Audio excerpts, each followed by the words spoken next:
2017-2022 का सर जो आंकड़ा है विजय जी, उसमें ये बता रहा है कि जब समाजवादी पार्टी के साथ 2017 में आरएलडी का गठबंधन था तो गठबंधन में 57% वोट इनके पास था। लेकिन जैसे ही 2022 में यह गठबंधन टूटा फिर समाजवादी पार्टी के पास वो 33% रह गया। तो ये फिर अखिलेश यादव ये गणित देखने के बावजूद ये जो बात कह रहे हैं, इसका रिएक्शन क्या होगा फिर? किसी भी समाज को लेकर कोई टिप्पणी करने से नुकसान ही होता है, ठीक है। और ये बात बहुत हर्ष ने अच्छी कही कि हम सब लोग ये बताते हैं हमारी वजह से आपका कितना फायदा हुआ, ठीक है, लेकिन आपका कितना फायदा हुआ जो आप बता रहे हो कि 3753 पर या 56 पे 50 से 57 से 33। हाँ, तो इससे ये समझ में आ रहा ना कि भाई अखिलेश जी के साथ जब जयंत जी थे तो कितना फायदा उनको हुआ, या जाट समाज का जो भी प्रतिनिधित्व जिसका वो कर रहे हैं वो उनके साथ आया।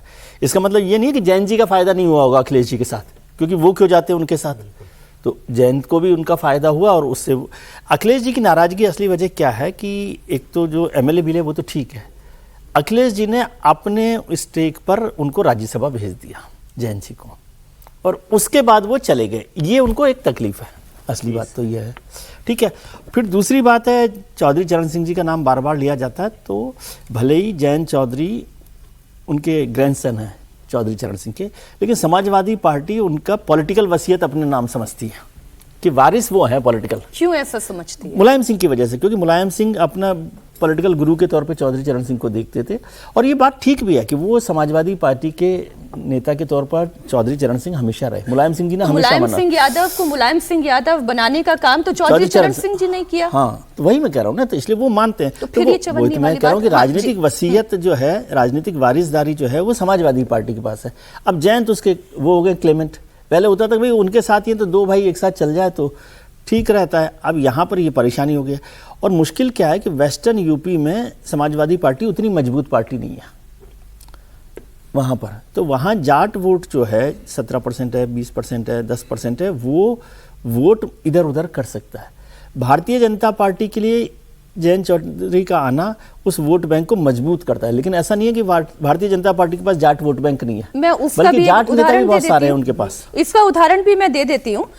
इसी में जो डेटा मैंने पढ़ा, 2017 में भारतीय जनता पार्टी जब आरएलडी के साथ गठबंधन में नहीं थी तब जाट कितना प्रतिशत उनके साथ था? वो 38% था जी। लेकिन वही 2022 में जब आरएलडी के साथ बीजेपी का गठबंधन हो गया तो भारतीय जनता पार्टी के साथ जुड़ने वाला जाट कितना हो गया? वो 54% पर आ गया। तो इसका मतलब ये है कि वो पावर तो है, पावर तो है ही, ये इसीलिए तो सारा वो चल ही रहा उनका खेल। वो पावर तो है, पावर को अपने पास बुलाने के लिए कोई चवन्नी कैसे बोलते हैं? ये कैसे चवन्नी छाप पॉलिटिक्स है? देखिए, अखिलेश यादव ने जो कहा है वो मुझे लगता है समझदारी से ज्यादा उनका फ्रस्ट्रेशन है। अच्छा। उनको ये बात समझ में आ गई है कि सिर्फ कांग्रेस और एसपी मिलकर के विधानसभा चुनाव में सत्ता परिवर्तन का कारक तो नहीं बन सकते। वो जब तक गठबंधन का विस्तार नहीं होगा, गठबंधन का विस्तार करने के 2-3 ऑप्शन थे, दोनों तीनों अभी उनके लिए आउट ऑफ रीच दिख रहे हैं। उनमें से एक जयंत चौधरी है। जयंत इसलिए जरूरी है कि वेस्टर्न यूपी में समाजवादी पार्टी मुलायम सिंह के समय से ही उसका कोई बड़ा जनाधार नहीं है।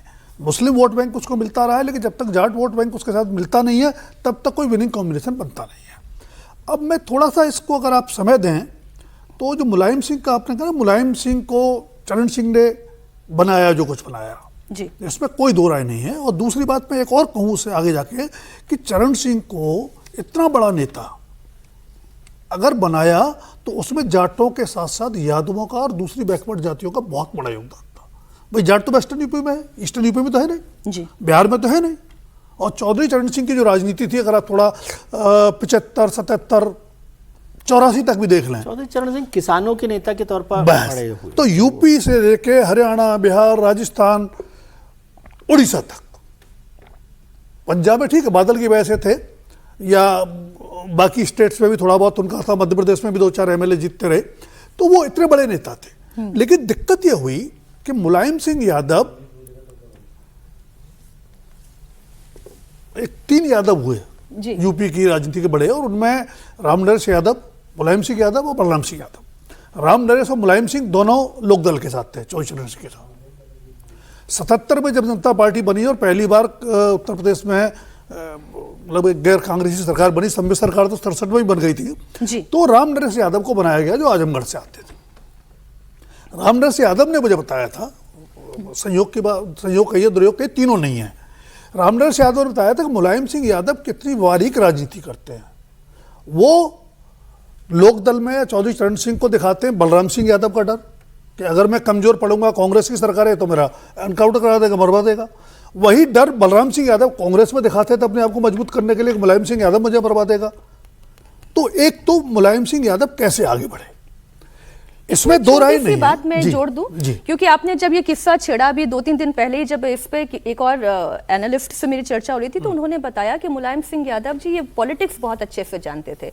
रामनरेश यादव जी के काना फूफी करते रहना वो अविश्वास इतना बड़ा कर दिया। खैर ये इतिहास की बात है। अब मैं दो चीजें मुलायम सिंह की जो हैसियत थी लोकदल में वो बता दूं आपको जी। एक तो अभी किसी ग्रुप में मैंने फोटो देखा, चौधरी चरण सिंह का पी रहे हैं सोफे पे बैठ के, और मुलायम सिंह यादव हुक्के में जो चिलम होती है ना वो भर के लगा रहे हैं। ये फोटो है, और उस जमाने में एआई नहीं होता था, मुझे नहीं लगता एआई का। एक घटना का मैं खुद प्रत्यक्षदर्शी हूँ। यह घटना है जब बीजेपी और लोकदल का नाम उस समय होता था दलित मजदूर किसान पार्टी, शायद 84 के चुनाव की बात है अगर मैं सही याद कर रहा हूँ। नगला चंद्रभान में जो फरह के पास है, दीनदयाल उपाध्याय जी का जो गृह नगर है, इन दोनों का अलायंस हुआ था। वहां पे एक ज्वाइंट मीटिंग थी नगला चंद्रभान में फरह के पास। उस मीटिंग को संबोधित करने के लिए चौधरी चरण सिंह को जाना था, और मुलायम सिंह यादव कमरे के बाहर चक्कर काट रहे थे कि चौधरी साहब तैयार हुए कि नहीं हुए। मैं एक संयोग बस वहां था, क्योंकि विजय जी को शायद पता होगा, भरतपुर राज परिवार के एक सदस्य थे कुंवर अरुण सिंह, वो मेरे व्यक्तिगत मित्र थे। मुझे उनको ज्वाइन कराना था डीएमकेपी में। बहुत दिन से पीछे पड़े थे, और कई कॉमन फ्रेंड्स के जरिए उन्होंने दबाव बनाया। चौधरी साहब से मेरा इतना भर था कि मैं उनको एक अच्छा राजनेता मानता था, और कई बार पॉलिटिकल समझ लेने के लिए उनसे मैं उस समय पत्रकारिता शुरू कर रहा था, अमर आगरा में था। वो तो पत्रकार जी बिल्कुल लिखते हैं, बात करते हैं। तो वो मुलायम सिंह की हैसियत इतनी नहीं होती थी कि जब तक चौधरी साहब की अनुमति ना हो कमरे में आ जाए। अब तीसरी घटना जो है, अजीत सिंह से राइवलरी शुरू होती है। जयंत को और अखिलेश को जो राइवलरी है वो विरासत में मिली है। ये शुरू होती है अजीत सिंह और मुलायम सिंह के साथ। अच्छा। चौधरी चरण सिंह परिवारवाद के विरोधी थे, सब जानते हैं। हालांकि उनकी बेटी भी राजनीति में आई, उनके दामाद भी आए थे, लेकिन वो एक पारिवारिक दबाव के चलते आए। अजीत सिंह जब राजनीति में आने वाले थे, चरण सिंह बीमार थे, तो उनको राजनीति में लाने वाले कौन लोग थे? वो तो कंप्यूटर इंजीनियर थे अमेरिका में। उनको लाने वाले मुलायम सिंह थे, देवीलाल थे, वो लोग थे, चाहते थे कि भाई अजीत सिंह को क्या राजनीति आती है, फेस उनका होगा, पार्टी हम चलाएंगे। लेकिन अजीत सिंह वो फिर वही कहावत, पढ़ा लिखा जाट, तो फिर तो वो आ गए। अब बिटरनेस कब हुई? जब यूपी में सत्ता परिवर्तन की बात हुई जनता दल बनने के बाद जी, और उसमें दोनों एक क्लेमेंट हो गए। अंडरस्टैंडिंग ये थी अजीत सिंह दिल्ली की राजनीति करेंगे, मुलायम सिंह लखनऊ की करेंगे। अब वो अंडरस्टैंडिंग बीच में लोगों ने चाबी भरी, चाबी भरने वाले वीपी सिंह एंड कंपनी थे, जनमोर्चा वाले लोग, और उन्होंने ही अजीत सिंह को डिच किया। लेकिन मैसेज ये गया कि मुलायम सिंह ने अजीत सिंह को मुख्यमंत्री नहीं बनने दिया।